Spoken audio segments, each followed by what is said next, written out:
histórica. Para ir a la esencia de esto, tenemos que regresar al Oriente Medio, a la Biblia y a los orígenes de las naciones, y eso nos lleva al libro de Génesis. Génesis es el libro de los orígenes. Génesis significa inicio. En Génesis capítulos 10 y 11 encontramos lo que los estudiosos de la Biblia llaman la tabla de las naciones. Si recorremos las genealogías de Génesis 10, podemos ver toda clase de nombres de personas, familias y naciones. A partir del 11:10 encontramos más genealogías de individuos que engendraron familias y grupos de personas. Es un registro de la sociedad primitiva tal como se desarrolló desde la época de Noé. Recuerden cómo Dios inundó al mundo entero, según se registra en Génesis capítulos 6 al 9, y salvó a solo 8 personas: Noé, su esposa, sus 3 hijos y sus 3 esposas. 8 personas bajaron del arca y repoblaron el mundo. El capítulo 10 enumera las generaciones que surgieron de Noé por medio de sus 3 hijos, Sem, Cam y Jafet. Jafet, el hijo mayor, engendró lo que se conoce ahora como los pueblos indoeuropeos, como lo vemos en Génesis 10, 2 al 5. De Jafet surgieron los que viven en Europa hasta la India, incluyendo a los de Rusia y quizá los que cruzaron el mar de Bering y poblaron América del Norte y Sudamérica, los pueblos nativos. Conocemos que Cam engendró las familias en África y el Oriente Lejano, incluyendo el mundo asiático, así como algunas regiones del Oriente Medio. Esto lo vemos en Génesis 10, 6 al 20. Y después de Sem, el más conocido de los hijos de Noé, vino el pueblo semita del valle de Mesopotamia, el Oriente Medio como lo conocemos hoy, tanto el pueblo judío como el árabe, como lo vemos en Génesis 10, 21 al 31. El pueblo de Sem vivía al norte, sur y este de la tierra de Israel. No quiero simplificar demasiado este análisis porque existen complejidades y complicaciones para comprender la historia del Oriente Medio, pero trataré de darles una interpretación que les sea lo bastante clara para que puedan entender lo que está sucediendo. Volvamos atrás un poco. Cuando Dios creó al hombre, puso a Adán y Eva en un lugar llamado el Huerto del Edén. Las Escrituras indican que el huerto estaba ubicado en las cercanías del valle del Tigris y el Éufrates, en la región de Mesopotamia, el corazón del Oriente Medio, como lo vemos en Génesis 2, 14 al 15. Ese es el paraíso original de Dios, el preciso lugar donde Dios caminó y habló con Adán en el frescor del día, el preciso lugar donde Dios estableció el árbol de vida y el árbol de la ciencia del bien y del mal en el 2:9. Hoy es el centro del mundo árabe musulmán. Fue allí donde se construyó la Torre de Babel, donde de acuerdo con el 11, 1 al 9 de Génesis, comenzó la religión terrenal. Más tarde se construyó allí la ciudad de Babilonia, que hoy se encuentra en el Irak contemporáneo. Fue allí donde Noé vivió y predicó antes del diluvio. Está llena de historia bíblica y religiosa. Pero cuando apareció Abraham, Dios se lo dio todo a él y a su familia. En el 15:18 de Génesis, Dios le dio toda la tierra, desde el río de Egipto hasta el río grande, el río Éufrates. Abraham era hijo de un hombre llamado Tare, quien adoraba al dios Luna. Era la forma más popular de idolatría en la época de Abraham. Existían 2 grandes centros de adoración del dios Luna. Uno era un lugar llamado Ur, que estaba ubicado en el Golfo Pérsico, en lo que hoy es Kuwait. El otro era Harán, que estaba en la región del actual Irak. Abraham nació en Ur, en el seno de una familia de adoradores del dios Luna. Esta región histórica, la tierra del Oriente Medio, el valle de Mesopotamia y la tierra de los estados árabes, fue donde comenzó la historia de la humanidad. Esta misma tierra también será importante al final de la historia de la humanidad. Los profetas de la Biblia nos dicen que el mundo llegará a su fin en una gran conflagración y una gran batalla en ese mismo lugar. De acuerdo con Apocalipsis capítulos 16 y 17, grandes ejércitos del norte y del sur se reunirán en el valle de Meguido, que es parte del actual Israel. Las Escrituras dicen, se derramará sangre en toda la tierra de Israel hasta que Jesús llegue, destruya a todos los perversos y establezca su propio reino en paz y justicia. Ese es un pedazo de tierra muy importante. Ninguno es más estratégico. Abraham engendró al pueblo judío. En Génesis 12, 1 al 3, Dios le dijo a Abraham, quien era conocido entonces como Abraham sin H intermedia, y le dijo: vete de tu tierra y de tu parentela y de la casa de tu padre a la tierra que te mostraré. y haré de ti una nación grande, y te bendeciré, y engrandeceré tu nombre, y serás bendición. Bendeciré a los que te bendijeren, y a los que te maldijeren maldeciré, y serán benditas en ti todas las familias de la tierra. En Génesis 15, 18 al 21, Dios le da a Abraham detalles sobre su promesa de darle tierra.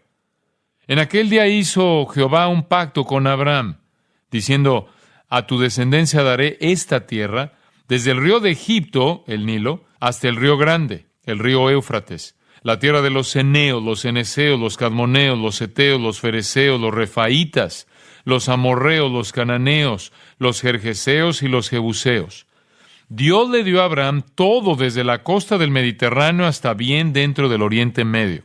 En otras palabras, por derecho divino, de boca de Dios mismo, la región les fue dada a Abraham y a su descendencia. En la época de Abraham, todas las personas que se nombran en los versículos 19 al 21 ya estaban ocupando aquella tierra. Aunque Dios le prometió la tierra a Abraham, ya estaba en poder de aquellos grupos. En Génesis 10, 21 al 31, se relaciona una lista de personas y de grupos de familias, así como tribus y naciones que existían como descendientes de Sem. Debe haber habido una gran cantidad de ellos en la región. Muchas tribus, familias y grupos de personas vivieron en toda esa parte del mundo. Puede que haya sido la parte más densamente poblada del mundo en aquellos tiempos. De hecho, al principio fue la única parte del mundo que estuvo poblada, porque una vez terminado el diluvio, solo 8 personas sobrevivieron y empezaron la repoblación ahí mismo. No tardó mucho en que Misraim, el nombre de Egipto en hebreo, adquiriera importancia. No tardó mucho en que otras naciones poderosas como Aram y Aser, que serían Siria y Asiria, nacieran.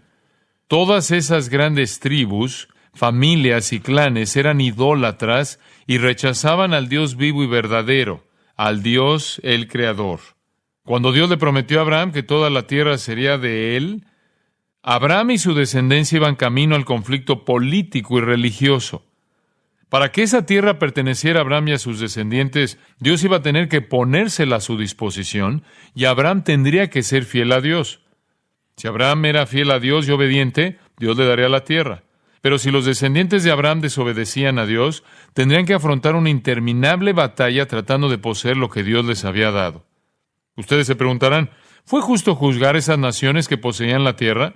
La respuesta es que sí, porque Dios es justo en juzgar la adoración de ídolos. En Éxodo 23, el primer mandamiento dice: no tendrás dioses ajenos delante de mí. Dios juzgará la idolatría en todas las épocas. Fue un juicio justo el que Dios le quitara esa valiosa tierra a aquellos que le habían dado la espalda y se la diera a un pueblo que Él mandó a amarlo y servirlo. La región del Oriente Medio es la tierra más rica de la faz de la tierra. Están las riquezas costeras del valle de Sarón en Israel, las tierras fértiles que bajan por el mismo centro de Israel, las inmensas riquezas minerales del Mar Muerto, el enorme tesoro petrolífero de la península arábiga, las valiosas maderas que una vez cubrieron al Líbano. Hay que añadir las fértiles planicies del Valle de Jordán, una productividad sin par y una increíble riqueza química en el Mar Muerto. Dios se los dio todo a ellos. Si lo obedecían, tendrían esas tierras. Los pueblos idólatras de aquella tierra iban camino a un enfrentamiento con Israel. La razón por la que Israel nunca ha podido poseer esa tierra que recibieron es porque Israel no ha sido fiel a Dios. Pero algún día, como dice Zacarías 12:10, mirarán a mí, a quien traspasaron, y llorarán como se llora por hijo unigénito. Aceptarán a Jesús como su Mesías. Alcanzarán su salvación.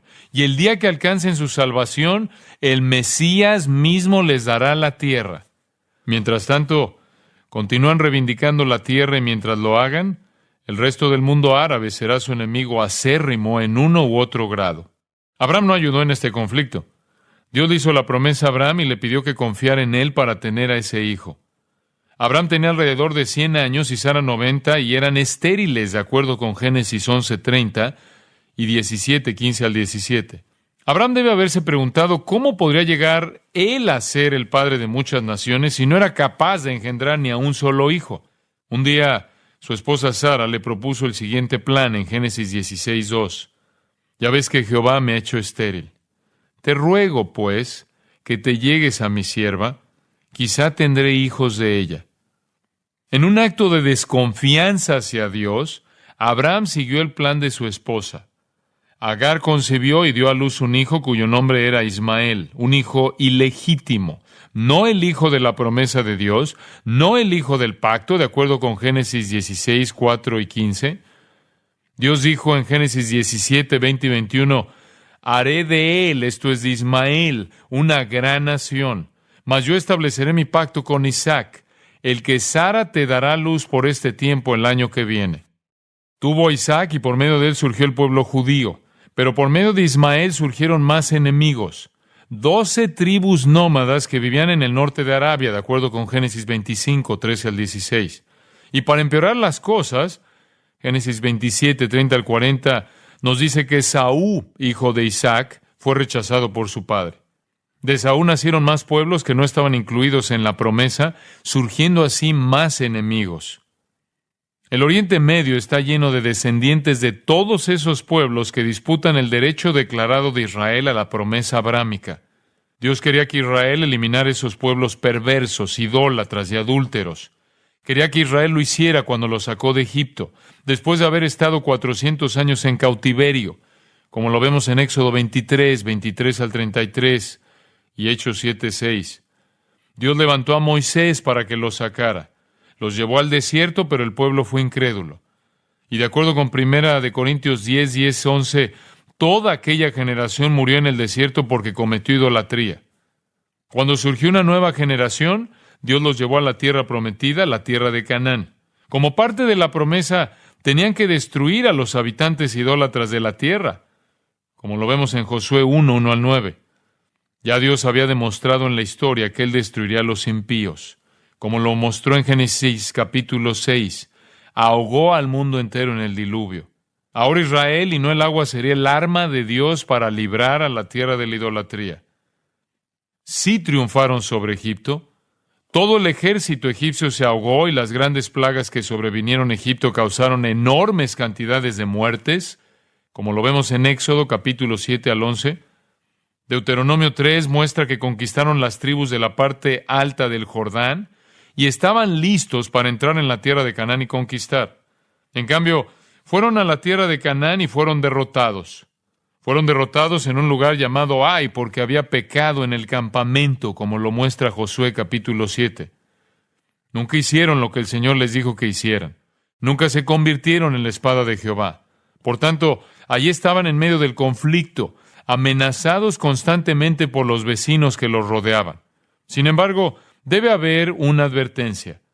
El pacto de Dios con Israel no ha sido roto y sigue siendo verdad que la nación que bendice a Israel es bendecida y la nación que maldice a Israel es maldecida, como lo dijo Dios en Génesis 12:3. Cualquier nación que amenace la existencia de Israel caerá bajo el juicio de Dios. Esto se repite en las Escrituras en Salmo 121, 125 y 129 y en Isaías 43. Por ende, la razón histórica de los actos terroristas está clara. El conflicto se remonta a las tensiones entre el pueblo árabe y los descendientes de Abraham. 250 millones de ellos rodean a 5 millones de judíos. Los judíos creen que es su derecho divino poseer la tierra, pero no pueden tomarla porque Dios no les da la tierra a menos que se alejen del pecado y abracen al Mesías. Todo el mundo está en contra de Israel en el Oriente Medio, hasta Satanás.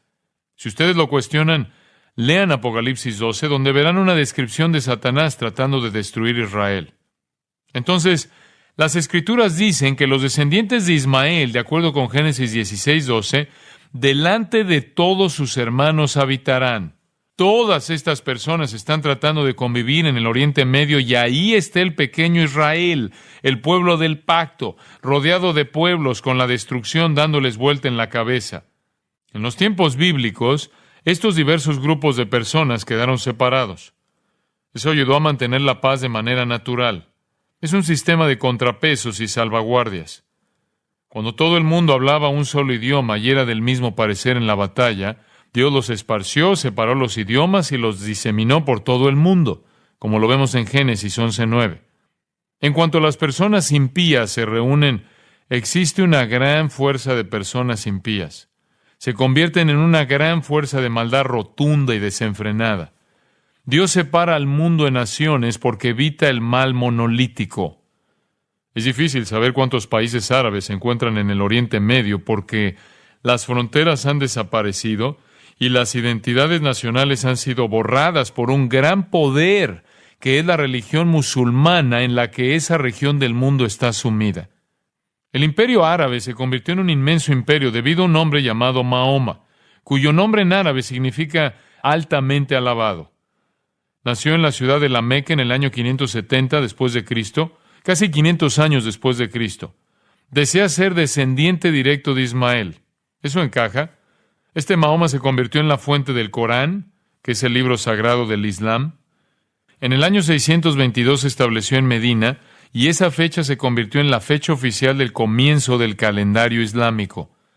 Durante los primeros 100 años después de Mahoma, el mundo árabe se unificó en grado sorprendente, ya que esa parte del mundo sucumbió al poder del Islam, sobre todo por el filo de la espada.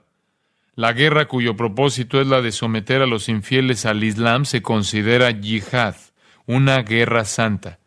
El mismísimo Mahoma mató y robó a los infieles en nombre de Alá. Convertir o morir es la herramienta más persuasiva en el arsenal del misionero islámico. Esa afición por la muerte aún existe en los rasgos radicales del Islam. El Islam siempre ha conquistado con la espada. De hecho, se hizo del poder en el territorio de Israel y lo mantuvo hasta el año 1948. Vemos una razón natural de por qué esto sucede. Vemos una razón histórica de por qué esto sucede. Existe una profunda animosidad hacia Israel. Entonces, ¿por qué atacan a Estados Unidos? Nosotros somos los principales defensores y amigos de Israel. En la literatura que yo he leído, los musulmanes radicales se refieren a Israel como el pequeño Satanás y a Estados Unidos como el gran Satanás.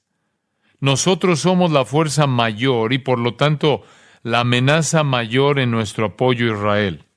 Esto nos lleva a la tercera razón, que es una razón religiosa. Vamos más allá del conflicto de los grupos de personas a la religión misma. Existen 1.200 millones de musulmanes en el mundo actual. Islam es una palabra que significa rendición o sumisión. El Islam alega que se ha rendido completamente a la voluntad de Alá. Y ellos creen que la voluntad de Alá fue revelada mediante el profeta Mahoma. Y la revelación de Alá se encuentra escrita en el libro sagrado musulmán llamado el Corán. Ahora bien, sin entrar en toda la teología del Islam, permítanme darles algunas cosas en qué pensar para que comprendan los soportes teológicos. Existen 6 artículos de fe básicos en el Islam. Si fuéramos a crear una afirmación doctrinal islámica, sería de la siguiente manera. Número 1. Los musulmanes creen que Alá es la única y verdadera deidad. No es una trinidad, no es el Dios del Antiguo Testamento y no es el Dios del cristianismo. Número 2. Los musulmanes creen que el Corán es el libro más sagrado. El Islam reconoce otros libros sagrados, pero solo el Corán es puro. Número 3. Mahoma es el más grande de los profetas de Alá. Según la literatura islámica, Alá envió a miles de profetas, Jesús es uno de ellos, pero Mahoma es el más grande de los profetas. Número 4. Los musulmanes creen en los ángeles de Alá. Número 5. Alá ha predeterminado todas las cosas por decreto inalterable. Alá es totalmente soberano y el destino de todas las personas está predeterminado por Alá. Número 6. Los musulmanes creen en un día de juicio cuando todos los muertos resucitarán para ser juzgados por Alá y serán juzgados de acuerdo con sus obras. Ningún musulmán puede saber con certeza dónde va después de la muerte. Alá decide el destino de todas las personas por medio de una clase absoluta y arbitraria de determinismo. La mayoría de los musulmanes se aferra a la esperanza de que las buenas obras pesarán grandemente en la balanza de justicia de Alá, pero no existen garantías. Esos son los 6 artículos de fe básicos. Luego hay 5 deberes llamados los pilares del Islam. Estas son prácticas religiosas obligadas. En primer lugar, recitar la declaración de fe islámica conocida como Shahada. Es un cántico que dice: no hay otro Dios sino Alá y Mahoma es su profeta. La mayoría de los musulmanes lo recitan muchas veces al día. En segundo lugar, La oración 5 veces al día. Estas son oraciones obligatorias y convencionales. Las 5 veces al día son establecidas. Las mezquitas islámicas usualmente tienen un alminar. En lo alto del alminar se encuentra un muezín, quien llama a la oración mediante el canto a la hora exacta de las 5 oraciones durante el día. En tercer lugar, los musulmanes tienen que dar a los pobres. Para lograr esto, a todos los musulmanes se les cobra un impuesto del 2.5% de sus ingresos anuales y de su propiedad. En cuarto lugar, un mes de ayuno llamado Ramadán. ¿Cómo ayunan durante un mes y sobreviven? El ayuno les permite comer de noche, pero no a la luz del día. El Ramadán conmemora la primera revelación hecha a Mahoma en el año 610 después de Cristo. Cuando Mahoma tenía 40 años, recibió la primera supuesta revelación de Dios, y eso es lo que conmemora el Ramadán. Solo se permite comer de noche y por la mañana antes del amanecer. En quinto lugar, todos los musulmanes, al menos una vez en la vida, salvo que sea totalmente imposible debido a alguna restricción, deberán hacer un peregrinaje a la Meca. Esa es en esencia la práctica y la teología. Podemos resumir su teología de la siguiente manera: Dios es uno, no tres. Los cristianos y los judíos son considerados infieles. Alá solo ama a los musulmanes fieles, no ama a los pecadores ni a los infieles. La mayoría de los musulmanes fieles cree que Alá es incognoscible, distante e impersonal. Enseñan que Jesucristo era un simple hombre, un profeta y no Dios el Hijo. El que afirme la deidad de Cristo lo ha convertido en un segundo Dios. Este es un pecado imperdonable llamado shirk en el Islam, y hará que una persona vaya al infierno eternamente. Por ende, para un musulmán es difícil ir a Cristo porque ha sido programado toda su vida para que si alguna vez reconoce a Jesús como Dios, vaya al infierno por siempre. Asimismo, su teología niega que Jesús muriera en la cruz porque afirman que Él era un profeta de Alá y Alá nunca permitiría que eso sucediera a uno de sus profetas. Por lo tanto, no murió en la cruz. Por lo tanto, no resucitó de los muertos y nunca regresará.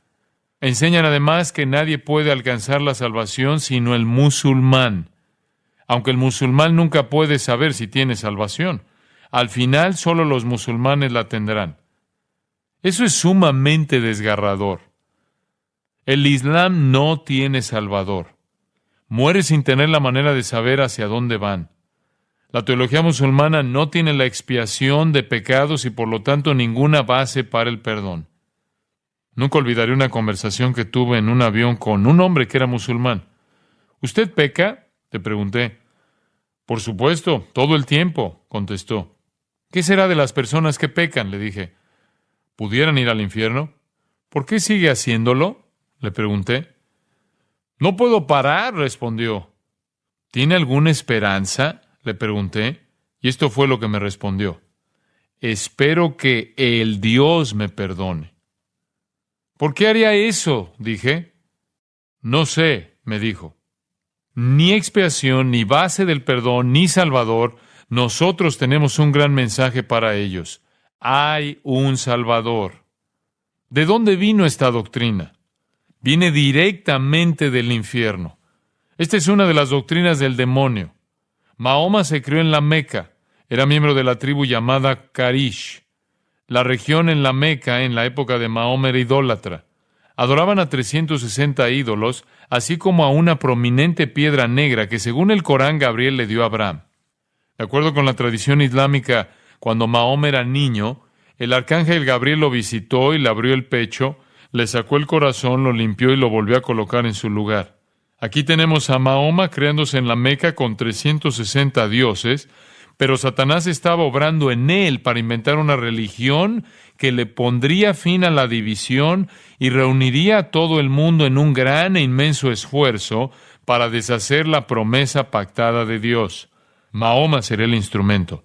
Sin embargo, el ídolo principal de esos 360 era Alá, el Dios. Alá era el nombre del dios luna. Uno de los símbolos musulmanes es una media luna. Alá era el dios luna, una forma del dios que la familia de Abraham adoraba y que el padre de Abraham, que era un idólatra, adoraba. Hasta Taré es un nombre que se relaciona con el nombre del dios luna. Lo que hizo Mahoma bajo la influencia de los poderes de las tinieblas fue lo siguiente. tomó elementos de varias formas de adoración de ídolos y los estructuró en una forma de religión, haciendo un solo cambio. Exigió que hubiera un solo Dios, Alá, el Dios Luna. ¿De dónde obtuvo esta información? En el año 610 después de Cristo, comenzó a recibir revelaciones alarmantes acompañadas de ataques violentos. No estaba seguro de si las visiones eran divinas o si eran demoníacas. Pero su esposa le dijo que se rindiera a las revelaciones porque estaba convencida de que eran de Gabriel.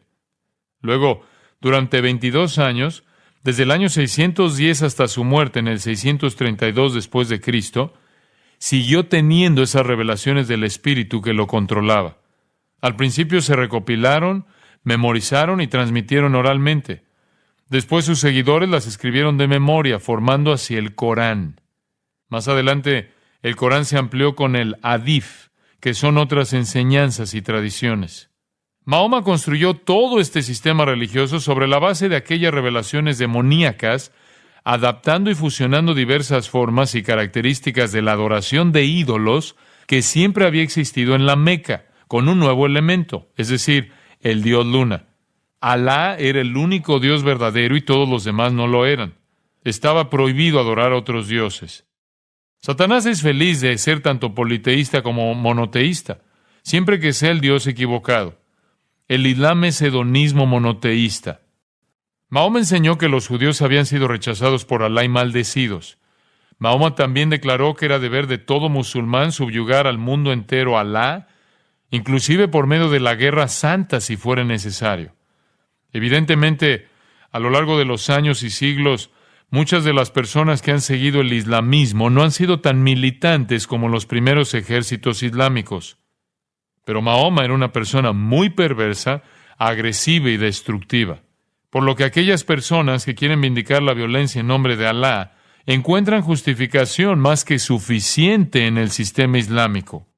Uno de los líderes islámicos de nuestra nación dijo, y cito, estos radicales han literalmente secuestrado a toda la religión para sus propios fines. Fin de la cita.